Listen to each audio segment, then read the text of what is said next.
ഇത് 1500 mm-ൻ്റെ 19 ട്യൂബാണ് നമുക്കിതിലുള്ളത്. പിന്നെ 12 വർഷമായ ഒരു വി-ഗാർഡിൻ്റെ ടാങ്ക്.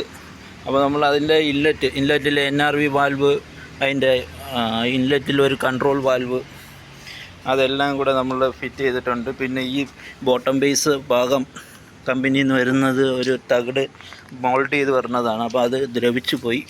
അപ്പോൾ അതിനെ നമ്മൾ പുതിയതായിട്ട് ചെയ്തെടുത്തേക്കുകയാണ്. 16 ഗേജിൻ്റെ ടാറ്റയുടെ പൈപ്പിലുള്ള ഒരു ട്യൂബിലാണ് നമ്മളത് ചെയ്തെടുത്തേക്കുന്നത്. ഏകദേശം ഒരു ദിവസത്തെ വർക്കാണത്. പിന്നെ നമ്മൾ ആ ട്യൂബിൻ്റെ മുകളിലത്തെ വാഷർ, ഔട്ട്ലെറ്റിലൊരു എയർ പൈപ്പ് ഒക്കെ കൊടുത്ത് ഒരു കൺട്രോൾ വാൽവ് കൊടുത്ത് നിർത്തിയിട്ടുണ്ട്. അങ്ങനെ ഇവിടുത്തെ വർക്ക് ഫിനിഷ് ആയിട്ടുണ്ട്. അപ്പോൾ നിങ്ങൾക്കും ഇതേപോലുള്ള പ്രശ്നങ്ങളുണ്ടെങ്കിൽ നമ്മളുമായിട്ട് ബന്ധപ്പെടുക. നമ്മളതിൻ്റെ മൊത്തം സർവീസ് ഏറ്റെടുത്ത് നമ്മുടെ പുതിയതുപോലെ ഇനിയും വർഷങ്ങൾ ഉപയോഗിക്കാൻ പറ്റുന്ന രീതിയിലാക്കുന്നതാണ്.